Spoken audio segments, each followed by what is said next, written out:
শয়তান কুফরি করে, মানুষকে জাদু শিখায়, কি শিখায়? এদের প্রথম টার্গেট থাকে পরিবার ধ্বংস করে দেয়া। ইউফাররিকু বাইনাল মারই ওয়া যাওজি, বউ আর স্বামীকে আলাদা করে দেয়, পরিবারগুলো ভেঙে দেয়, বাচ্চাগুলোকে নষ্ট করে দেয়। এরকম শয়তান আছে না নাই? কথা বলেন।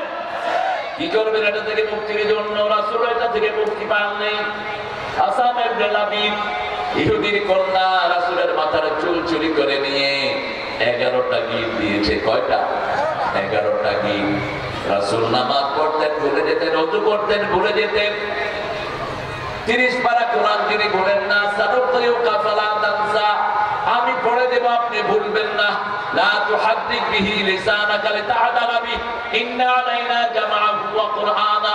বারবার জিহ্বা নেড়ে আপনি মুখস্থ রাখার দরকার নাই, আপনি শুধু শুনে থাকেন, আমি আল্লাহ কোরআন জমা করে দেব।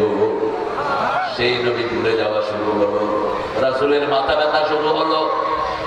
গভীর রজনীতে 3জন ফেরেশতা আসলেন। কয়জন? মাথার কাছে জিবরাইল, এই পাশে মিকাইল, আর একজন বসলেন পায়ের সামনে। একজন ফেরেশতা জিজ্ঞেস করছেন, মা মারদু, ওনার অসুস্থতা কি? মারদু ওয়াস সাহেব, তার অসুস্থতা হলো জাদু। অসুস্থতা কি? মান ফাআলা, কে জাদু করেছে? ইহুদির মাইয়া জাদু করেছে, আসাব ইবনে লাবিদের মাইয়া।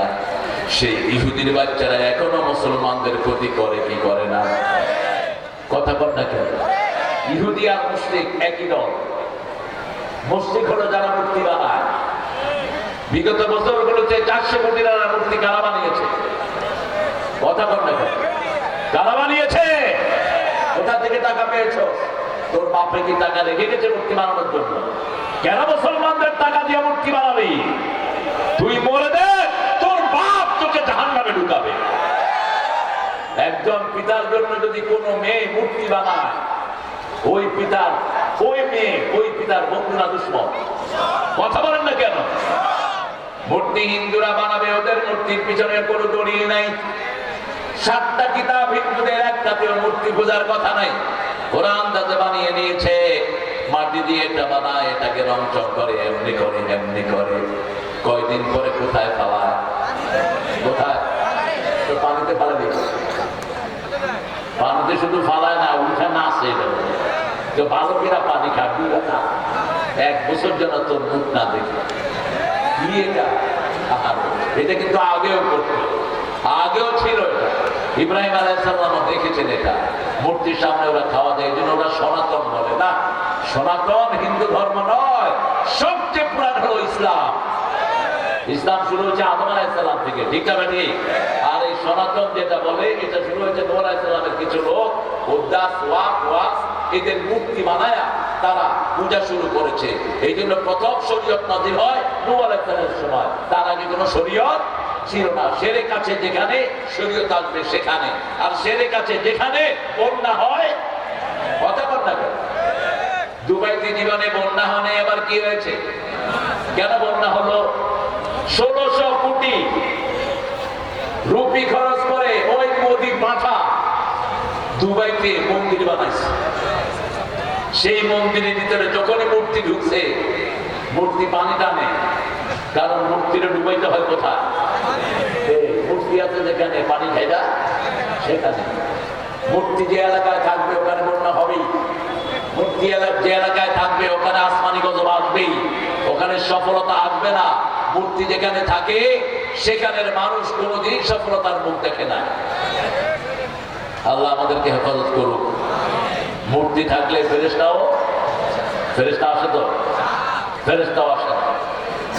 মূর্তির উপরে পোলাপান কি করছে?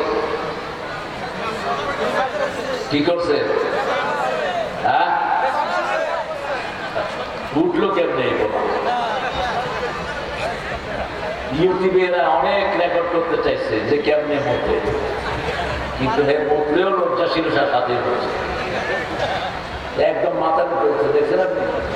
মাথার উপরে উঠা এই মূর্তিগুলো, আরো যেগুলো আছে এগুলো নামায় ফেলা। ওর মূর্তি নামাইছ, বাকিদের মূর্তি রেখে দিছ কেন? আমরা একটা নামাই আরেকটা রেখে দেই। ঘোড়ার মূর্তি, কুত্তার মূর্তি, বিড়াল মূর্তি আছে, সব ভেঙে একাকার করে দাও। মূর্তির সাথে আমাদের কোনো সম্পর্ক হিন্দু ভাইদের জবাব তারা দিবে, ঠিক না ঠিক? গণেশ ছাড়া তারা চলে না, গণেশ সাথেই রাখে। এরকম একজন সাহাবীর সাথে গণেশ রাখতেন। একদিন পেশাবের ব্যাগ হলো, ওই গণেশকে রেখে তিনি পেশাব করতে গেলেন, এসে দেখে গণেশের গায়ে পানি। তিনি চিন্তা করলেন দেবতার গায়ে তো ভালো পানি হবে, তিনি জিহ্বা দিয়ে টাকা শুরু করলেন। ছেড়ে দেখে যে টক টক গন্ধ, কয় কি ব্যাপার? দেবতার পানিতে এত বাজে গন্ধ হতে পারে না। তালাশ করে দেখে দূরে কুত্তা দাঁড়ায় আছে, কুত্তার নিচে দিয়ে কি চলছে। বোঝা গেল দেবতার গায়ে কি কি কুত্তার মুখ, কুত্তার মুখ। কয় তুই খোদা না হুদা? এমন করে আষাঢ় মারা শুরু করলো, আষাঢ় মেলে মাথা মুখ সব ভেঙে ফেলছে। সব ভেঙে মনে হলো কার কাছে যাওয়া যায়। মনে পড়লো রাহমাতাল লিল আলামিনের কথা। গিয়ে বললেন ইয়া রাসূলুল্লাহ, আমি এটার ইবাদত করতাম, করে রাখতাম, বাইরে যেতে এটা সাথে নিয়ে যেতাম, কিন্তু আজকে বুঝেছি এটা আমার কিছুই করতে পারে না। করার মালিক কে? রাসূল তাকে শিখিয়ে দিলেন লা ইলাহা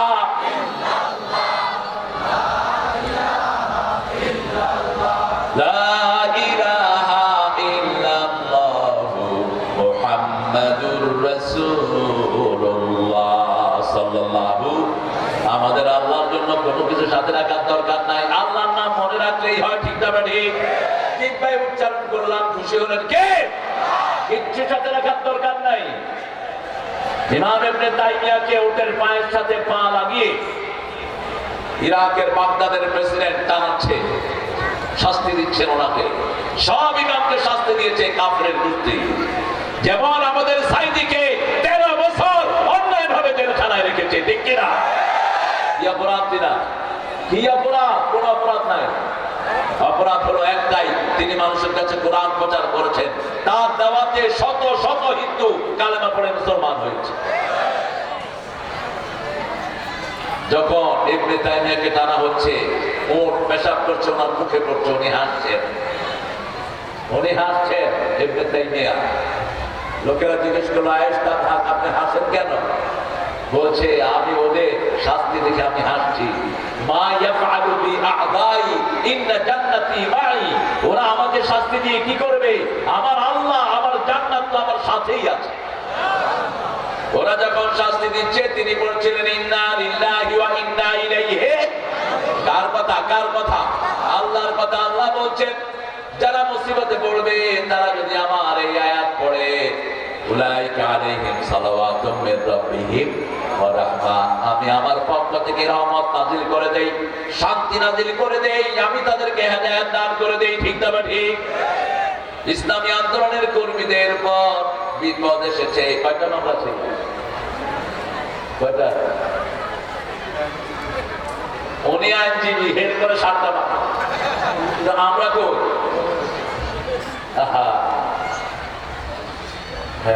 চোরের তো কোনো বাস বিচার থাকে না, চোর মায়ের জিনিসে চুরি করে। লয়ারদেরকে মামলা দেয়া নিষেধ, ব্যারিস্টারদেরকে মামলা দেয়া নিষেধ, কিন্তু কে শুনে কার কথা?